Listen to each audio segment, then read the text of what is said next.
Welcome to Pamela Price Unfiltered. I'm your host, Pamela Price. This is a space and a place for real talk. This podcast is all about raw, unfiltered conversations about law, politics, culture, education, systemic racism, and everyday events, current events shaping our world. We'll go beyond the headlines to dive deep into how some of the most pressing issues affect real people, real families, and our communities. My goal is to help you navigate the complexities of this world. Each episode will tackle an issue, breaking it down in a way that's honest, informative, and actionable. We'll hear from community leaders, lawyers, politicians, educators, healers, and everyday people on the front lines of change. For those tuning in for the first time, I'm Pamela Price, a longtime attorney, political activist, and champion for justice. Please subscribe to my YouTube channel to watch the weekly show and to my Substack newsletter to read the weekly word. Your support keeps the conversation raw and unfiltered.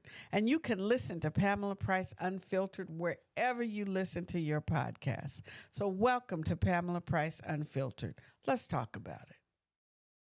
April is Second Chance Month, a time to recognize the importance of reconciliation, redemption, resilience, and the ability of the human capacity to grow beyond our worst mistakes.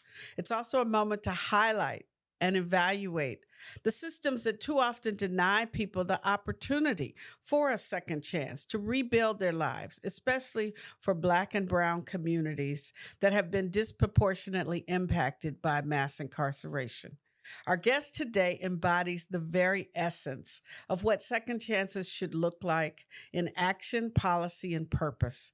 Jamilia Land is a visionary champion for justice and a nationally recognized leader in criminal justice reform. She's also the director of the Anti-Violence Safety and Accountability Project, known as A.S.A.P. A.S.A.P. on the front lines supporting families impacted by both gun violence and incarceration.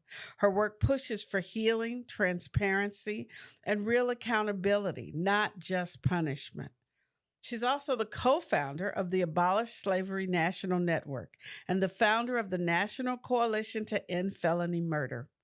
Through her leadership, Jamilia has influenced and helped shape historic legislation in California, like SB 1437, SB 1421, and SB 300.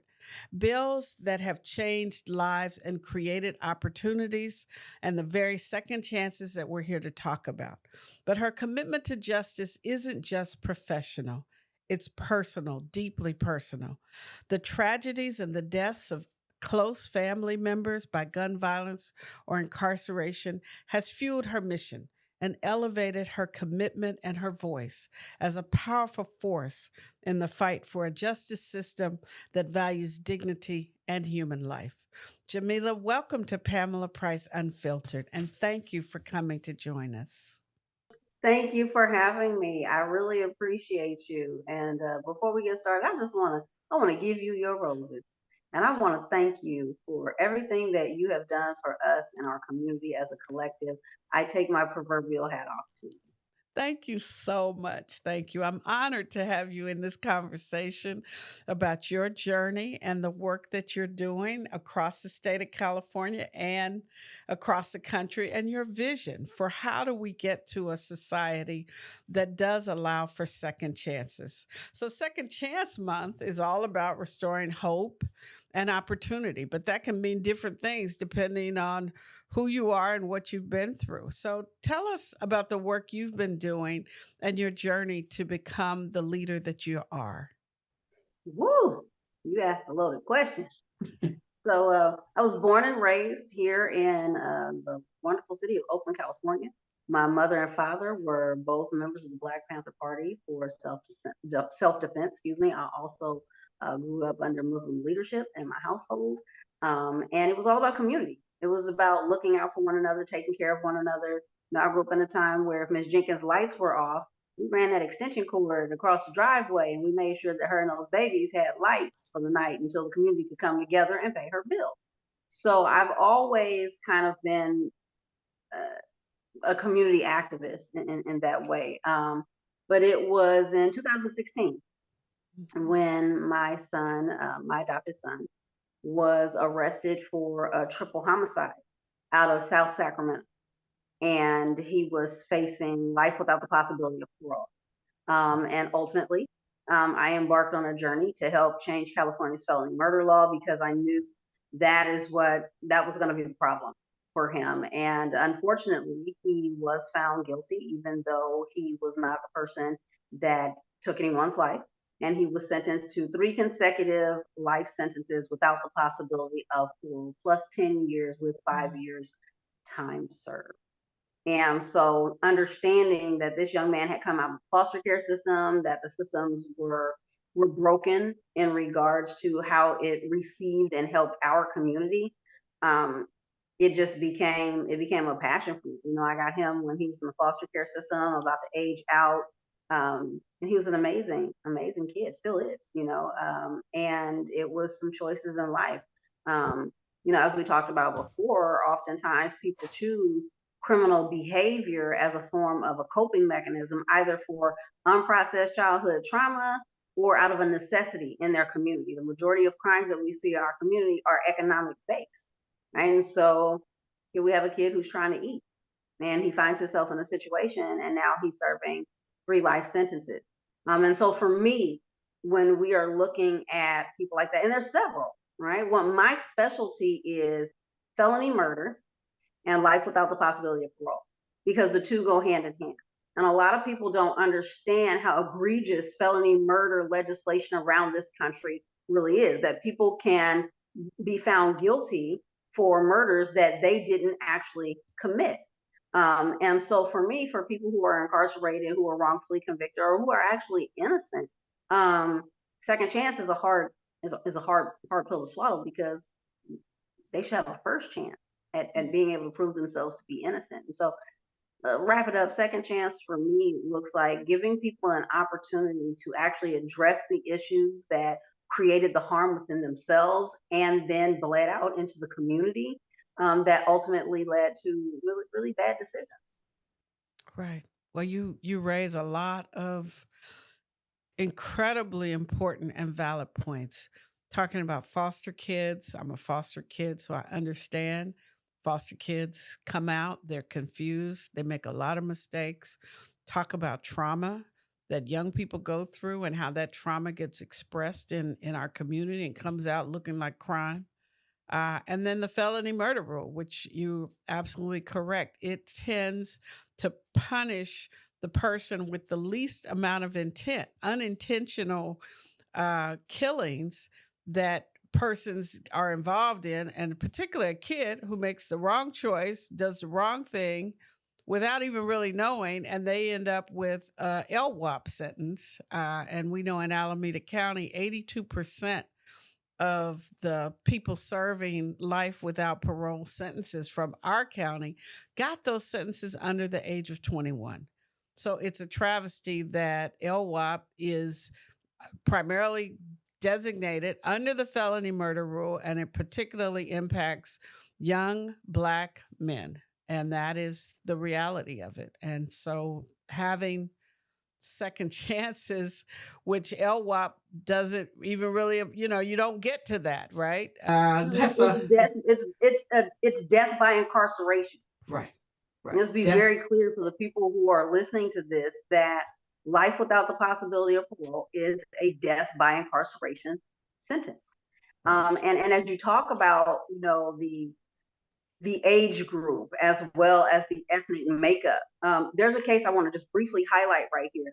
There's a case out of Alabama, a young man named Lakeith Smith. Lakeith was 15 years old. 15. Him and some friends broke into a house trying to steal an Xbox and a TV.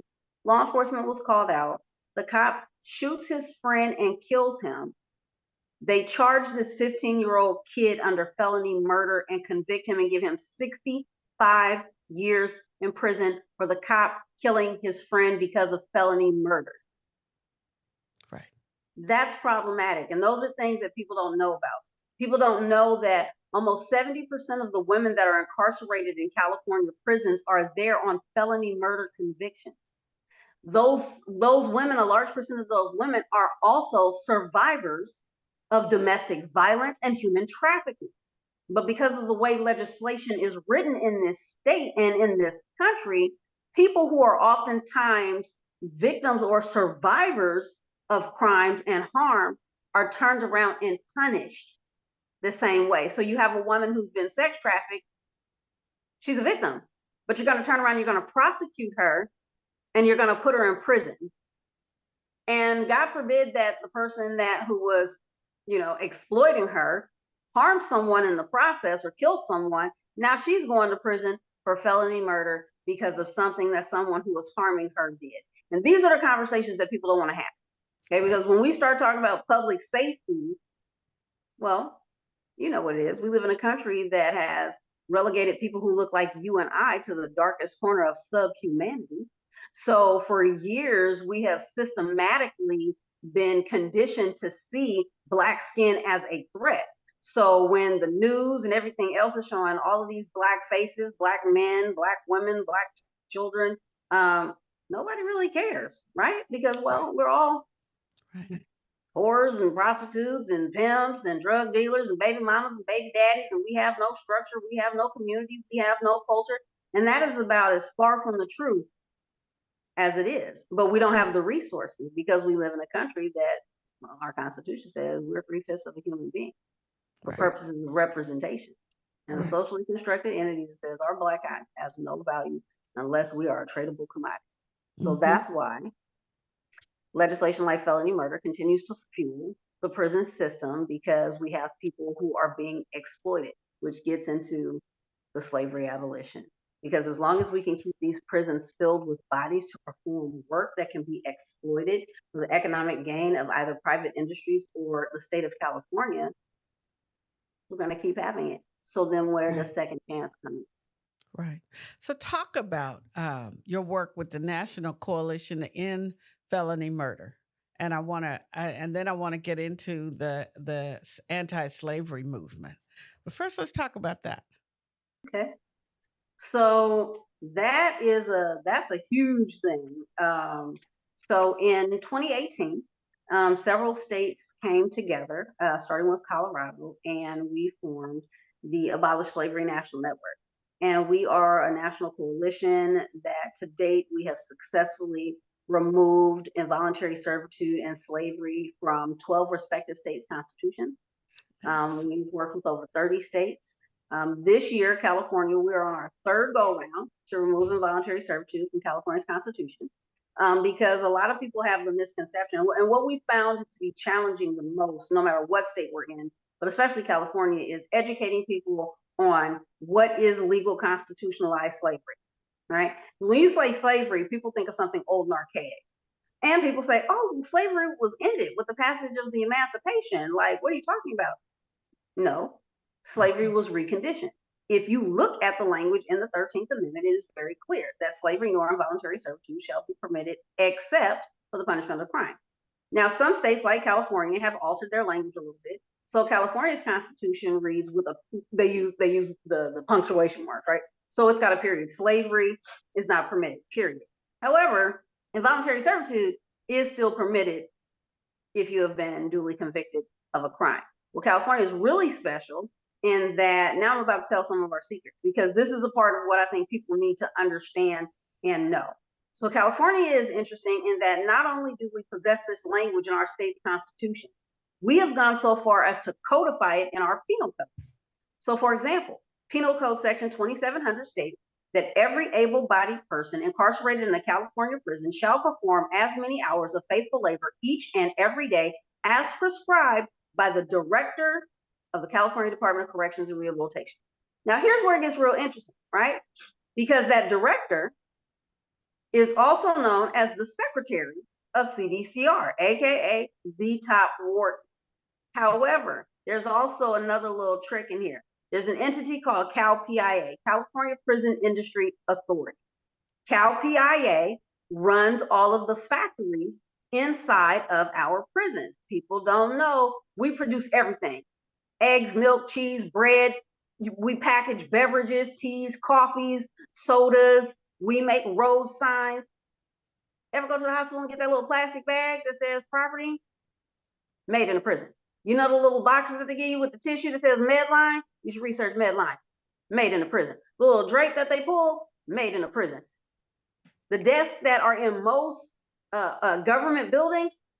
Made in prisons. And so people don't understand the value, the economic value of California's prison system for the state's overall economy. So when you can justify passing legislation that not only holds people for ridiculous amounts of time or sentences them to things like death by incarceration, how much free labor are you getting? Right. A lifetime. You're getting a lifetime of free labor. Mm-hmm. And then, 20, 30 years go by and, oh, you know what, we're really sorry. Now that you're 60, 70 years old, and you're further traumatized from being in prison. Let's be clear about that prisons do not rehabilitate people. In fact, they traumatize them and make them worse. I am not saying that I don't believe that there should be accountability in our communities for people who create harm. However, I don't think that putting people in cages and treating them in inhumane fashions, anticipating that they're going to rehabilitate themselves with no services in place to genuinely address the trauma that got them there in the first place, is ever going to do us any good. And so prison and slavery go hand in hand because it's been modified where we see it predominantly now inside of our prison systems. But the last point, CalPIA, California Prison Industry, they have a showroom in Sacramento.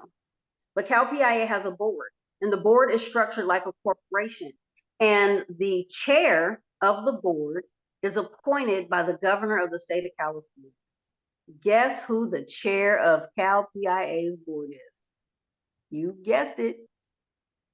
The Secretary of CDCR and the same person named in Penal Code Section 2700. So that's a serious issue. When we have one person sitting in three positions that has control over what is happening inside the prisons, not only with what is being produced, but also legislatively being able to force people. And so A.S.A.P 3, which was the first iteration of the bill that was brought, came out of COVID. My ex-partner was incarcerated in Lancaster at the time. Lancaster was the first facility to announce that there was an active COVID outbreak, and he was tasked with having to go in and clean the cells and offices of workers. And at that time, nobody really knew what COVID was. He was afraid. And so as we talked about it, he was about 6 months away from going to the parole board. And we knew that if he did not comply, that he'd get hit with a rules violation, what we call the modern day WHIP, 115 rules violation. And what people don't know is that that rules violation, when it goes into your file, they will automatically deny you parole. And the denials start off at 15 years.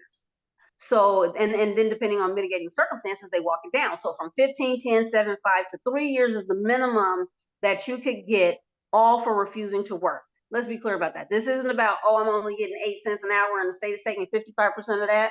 This isn't about wages. This isn't about, oh, we don't have any worker protections. People are losing limbs and all kinds of stuff. It's not about that. This is about Penal Code Section 2700, which says you're going to work every single day underneath my direction. I don't care if your mama done died. I don't care if your children are sick. Matter of fact, I don't care if you sick. You're going to get up and you're going to do what it is that this system, this economic engine demands of you to do. All while, and we're going to continue to exploit your families too, with the packages and the phone calls and the visitation and all the other stuff. So overall, the economic engine that this thing is what people really got to look at. Thank you for that. That is so important. An economic engine is what drives incarceration in California, a major feature. And you're absolutely right. People have no idea. So thank you for giving us that insight and connecting those dots. That's so important. You've played a pivotal role in criminal justice reform. As I mentioned, SB 1437, SB 33, SB 300. Can you share how those laws have helped create second chances for people inside who were once written off by the system? Yeah, so that's a great one. So SB 1437, as you know, amended California's felony murder law. So what it did was it opened up a door and a pathway for people who had previously been convicted under felony murder, um, as well. There's a host of things I won't go into it because it'd be too much, but it gave them an opportunity to be resentenced under the new law.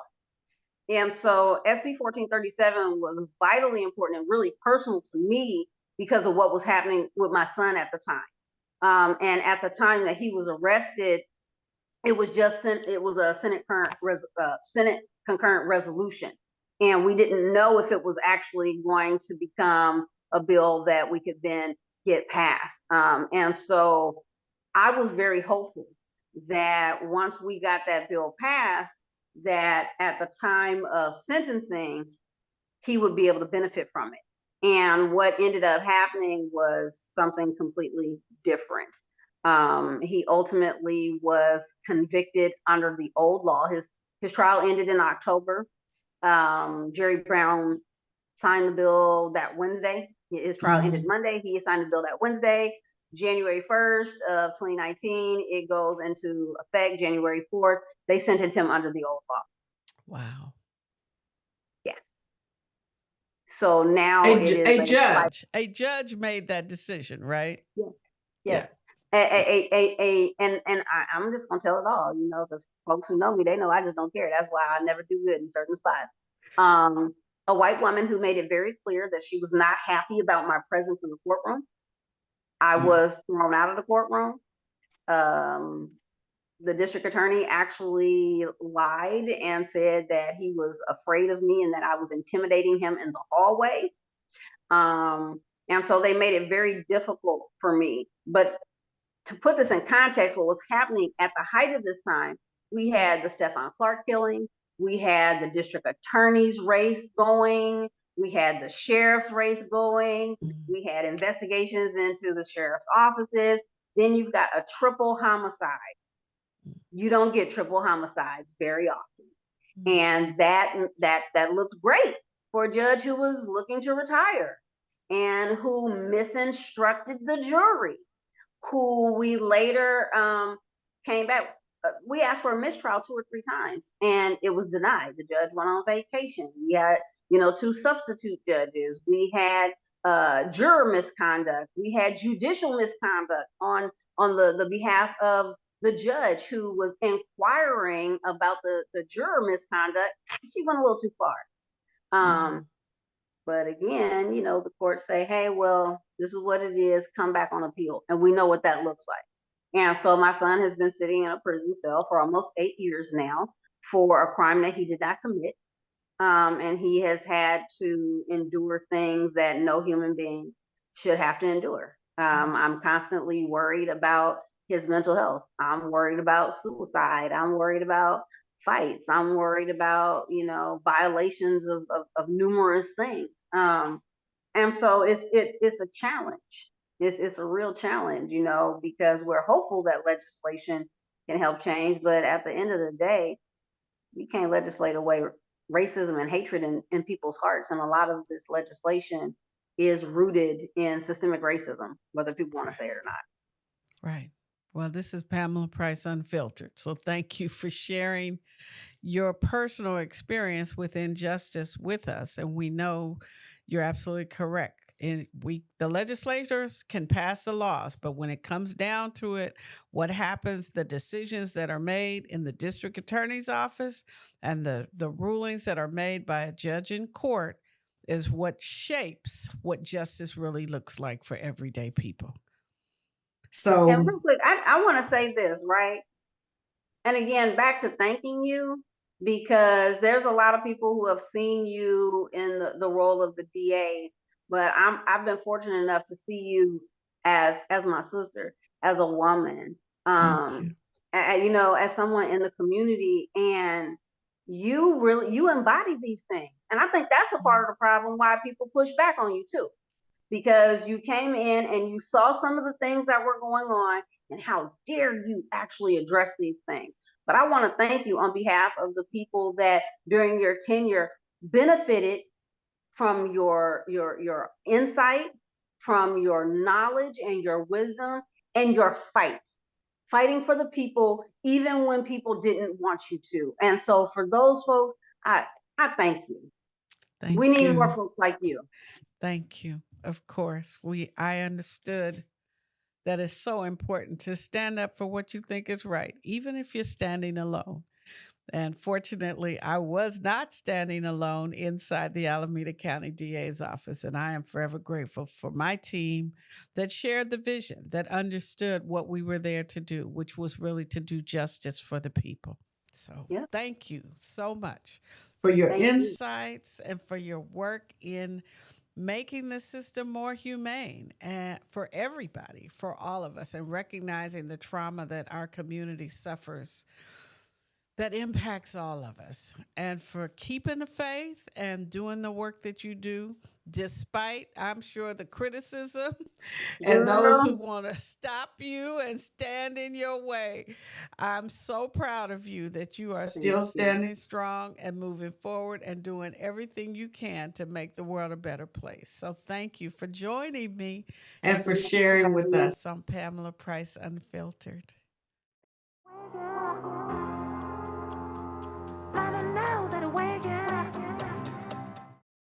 Welcome to Legally Speaking. April is Second Chance Month.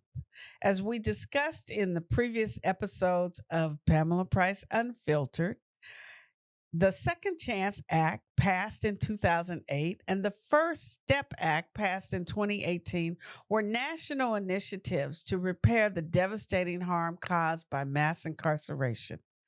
Nationally, an estimated 80 million Americans have some type of criminal record.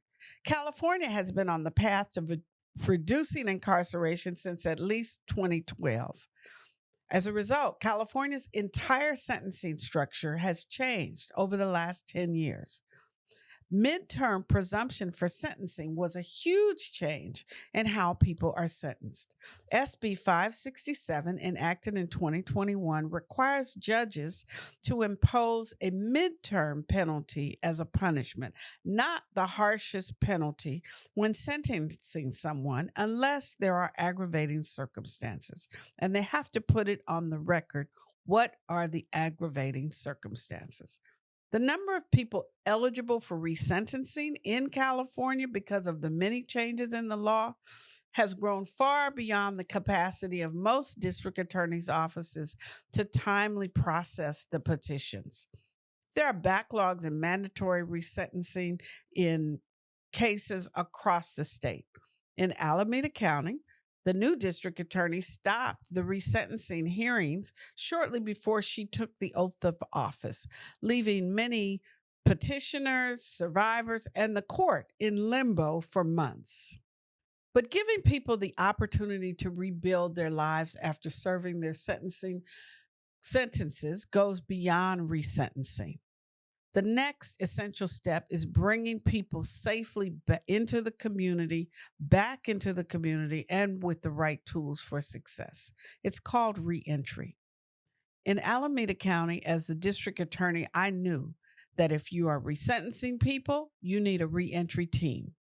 In 2013, then Attorney General Kamala Harris established a division of recidivism, reduction, and reentry, partnering with local district attorneys to focus on the best practices to reduce recidivism. From then until now, the state has recognized that community based reentry programs are the best and one of the most successful tools in helping formerly incarcerated people become self sufficient after they get out of prison. According to Cal Matters, CDCR now operates 12 reentry centers across the state for men and women, 6 for men and 6 for women.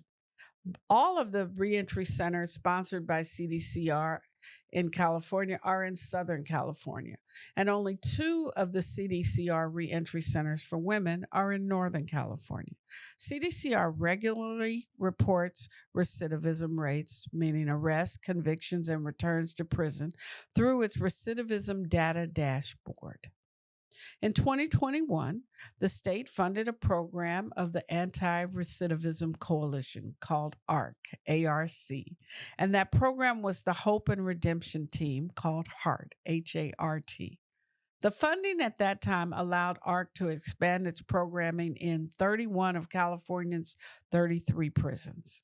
HART brings ARC trained life counselors who have served life sentences into CDCR prisons to provide parole board preparation, rehabilitative programming, and reentry support to those who are still incarcerated.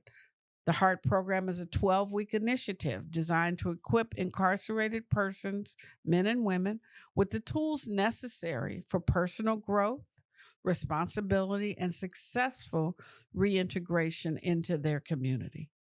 In 2023, as Alameda County District Attorney, I accepted ARC's invitation to speak at a HART graduation ceremony at Mule Creek State Prison. I took a small team of deputy district attorneys and inspectors with me to the ceremony, and they all reported that it was a life-changing experience. You may ask, how does someone sentenced to life in prison get out of prison in order to be able to come back into prison? Every year, the Board of Prison Terms grants parole to a small number of people serving life sentences. Between 2009 and 2019, the number increased from 600 to 1,250. CDCR estimates that there currently are more than 41,000 persons serving life sentences currently incarcerated who are eligible for parole. And for example, a person sentenced to 15 years to life is considered a person with a life sentence. For under our penal code, a murder, the penalty can be 15 years to life, 25 years to life. It is a life sentence. However, depending on the circumstances, the person may be eligible for parole after they serve the minimum 15 years or the minimum 25 years. Less than 15% of the people who come before the parole board on their first application are actually granted parole. And when denied, they may have to wait years, sometimes up to 15 years, to wait to come back for a second review. In 2020, the California State Legislature passed SB 369, a bill that would create a statewide reentry commission and task it with developing a new health and safety agenda for people returning from prison to their communities, reviewing the barriers to reentry, and coordinating with other entities to establish a grant program for reentry service providers. The authors of the bill identified 44,500 barriers to reentry in California. The commission also would have reviewed the impact of long-term sentences on returning residents, established a clearinghouse of online reentry resources, and published a reentry guidebook. Unfortunately, Governor Gavin Newsom vetoed SB 369. Nonetheless, SB 369 provided a framework for us in Alameda County to establish a reentry commission, a countywide community-based reentry commission, which we launched in 2023. The Onward Reentry Pilot Commission was a public, private, and community-based collaboration. Onward was formed to address the 6 critical components in a reentry plan of those being resentenced or released in Alameda County.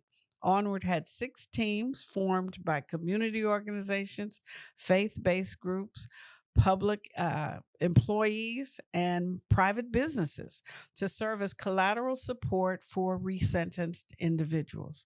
The Onward Reentry Commission brought together representatives from private industry, from public agencies, formerly incarcerated people, community organizations that provide employment, housing, and mentoring services, and county employees.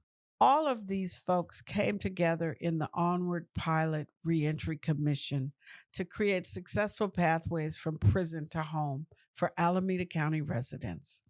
Alameda County District Attorney staff included a supervising district attorney, a program specialist for mental health, a senior program specialist for community engagement, and a victim witness advocate.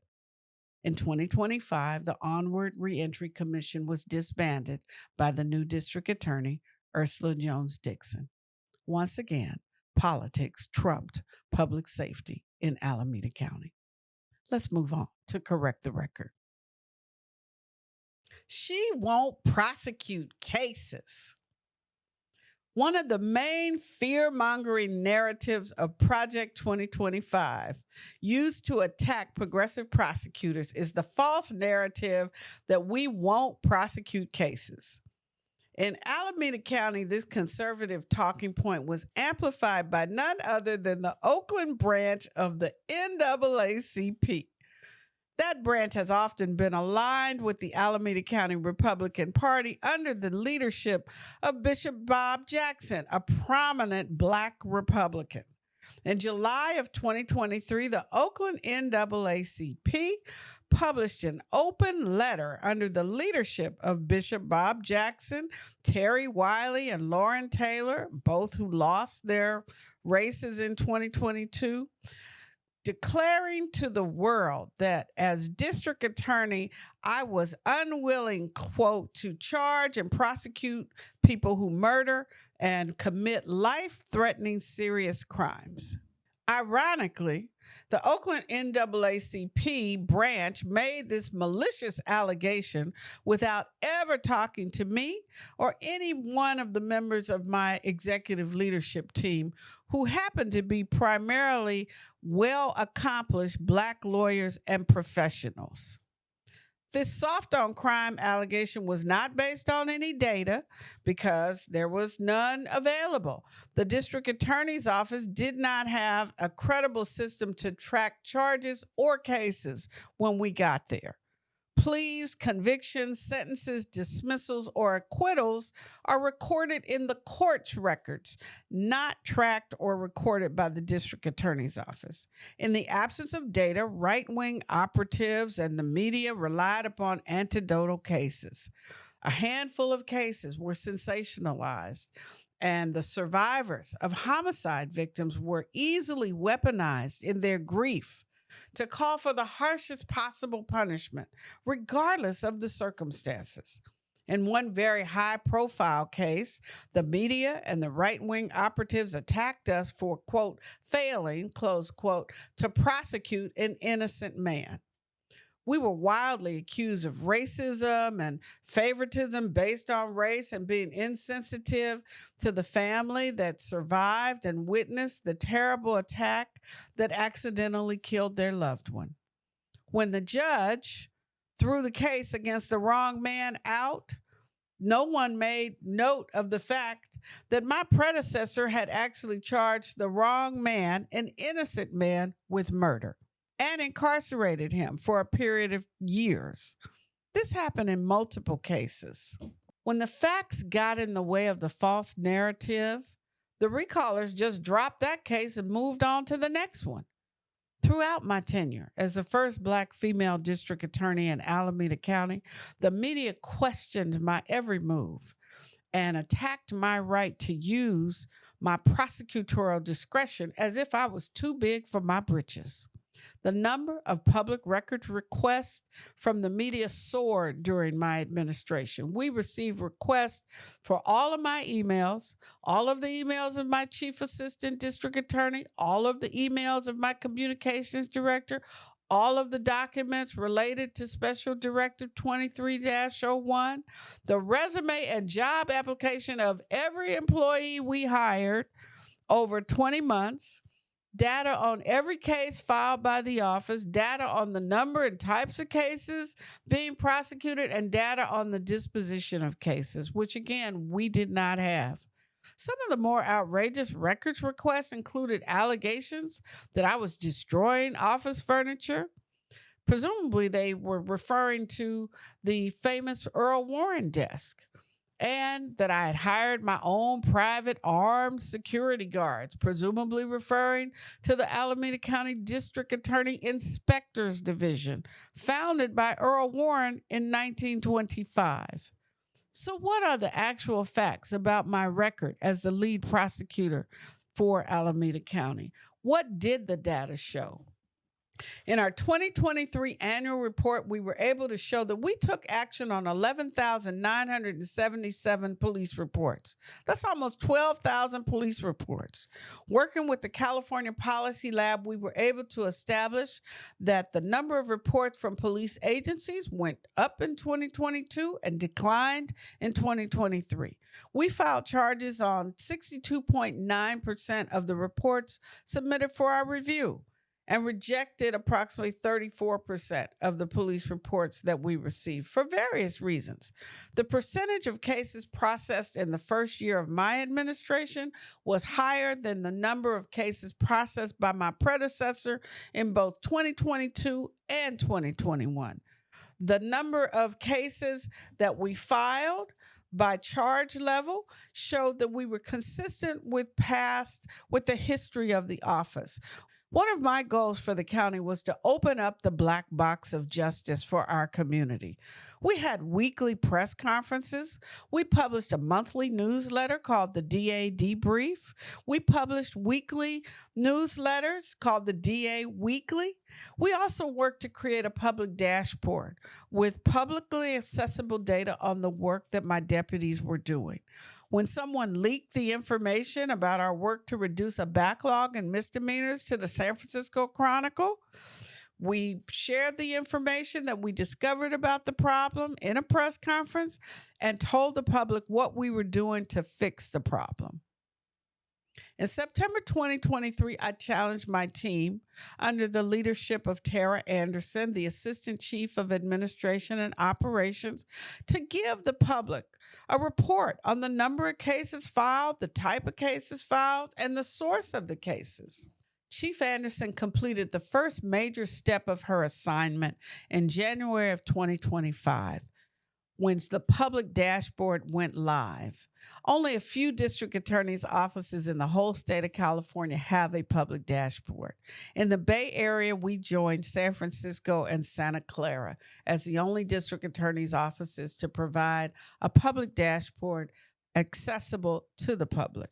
Today, unfortunately, the Alameda County Public Dashboard is no longer available on the district attorney's website. It has been taken down by the new administration, which makes you wonder, was it ever really about the data or the cases or even the victims?